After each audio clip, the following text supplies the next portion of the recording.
here on RealAgriculture.com. Here at the Manitoba Swine Seminar, we have Eric Spell. He's the president of AgCareers.com up in Western Canada from North Carolina. I guess it's a little bit colder here than it is at home right now. Absolutely. So today you talked about to many people from the hog industry and producers here about building a good farm team of employees, and kind of the start of your presentation, the main thing that you talked about was the ability to motivate people that are working for you. Yeah, a lot of us in management or leadership roles or supervisory roles need to first understand if we're motivated, because if we're not motivated ourselves, it's difficult to create a motivating environment for our team or our staff. So understanding where your team and individuals within the team are in relation to being motivated, and if people are unhappy at work, you at least have to get them neutral or address the things in their lives or at work. It may be the working environment, it may be lack of supplies, or it could be things at home that you can't do anything about but listen. So it's just a conscious reminder as a leader, understanding where your team is in respect to being motivated or demotivated. Demotivated, I guess that's something we maybe don't usually think of it that way, but most people are actually pretty enthusiastic about their job. It's things that come up that actually stop them from being enthusiastic. Yeah, every day. I mean, sometimes with me over the last few weeks, I've had a heavy travel schedule. I'm not getting as much rest. So when I go home, for example, if I take it out of the work context, the last thing I want to do is go out to eat. I want to stay at home, and whereas on the other hand, my wife and kids would like to get out and about when I'm tired. So even at work, I'm a little behind in some of my tasks at work because of my travel schedule. And so I'm not necessarily demotivated, but I'm not as caught up, and I may not be as happy. But naturally, if it wasn't for that travel schedule, you would be possibly more excited about what you're doing. And there's some things more extreme that can cause people to be demotivated.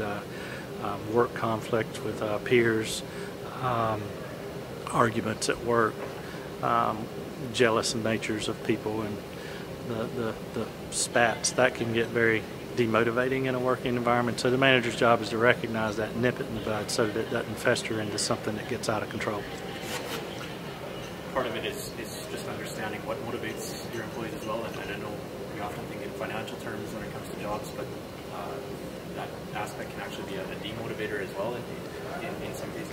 Yeah, according to some research that I shared in the presentation, achievement is the most frequently occurring motivator, and so we need to create opportunities for our staff and our teams to understand that we're progressing towards our goal, and that where they are as part of the process, they're contributing to that achievement. And so their second most leading motivator is recognition, and so you have to appropriately recognize people for their efforts to the goal.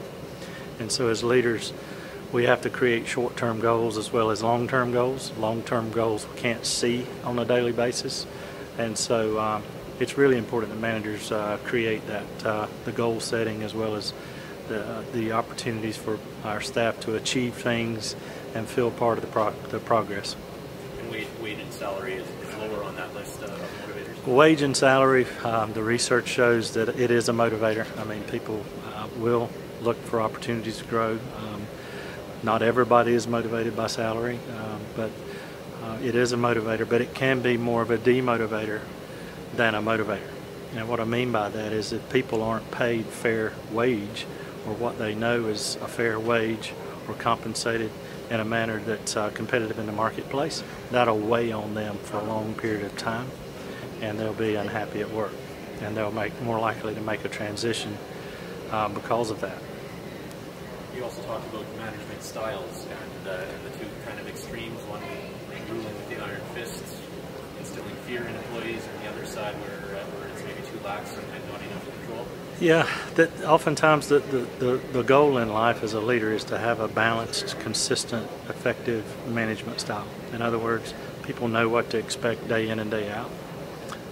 Swings from one extreme to the other can be ineffective. In one extreme, we have the spineless management style, to where there's more chaos, there's not a lot of controls, there's loose decision making, there's not really people don't know who's in charge necessarily on a daily basis and everything's great and rosy. That can be disastrous. People are not accountable. They ignore things that are going wrong. So we need to be careful about that extreme. On the other hand, on the opposite extreme, we would refer to that sort of as an iron fist or a dictatorship. It can be effective, but it allows for little innovation. The decision is made within one or two people at the top and not much freedom of thought. And so that can stifle innovation and stifle growth within a system. And so we have to, rather than being on the extremes, we need to be in the middle, and there's some people that can be managed effectively right of center, some that can be managed effectively and need to be led left of center. Ultimately, though, I guess it comes down to holding employees and yourself as a manager accountable and having a system in place to keep yourself accountable. Yeah, there's going to be things that you, at the end of the day, that you can and cannot do anything about. And as a manager, you need to, the journey towards being accountable is to being accountable yourself as a leader. Not letting situations drag you down, drag you below the line, being unaccountable and ineffective, losing your managing on emotions. That can be a bit ineffective, and so you want to try to stay above the line, keep yourself even keel, bite your tongue, take 10 oftentimes with situations, and just have a reminder to say, am I above or below the line, and then allow your key people around you to point out maybe times when you are below the line. You can have accountability partners if you like. Well, thanks for your time, Eric. Oh, thank you.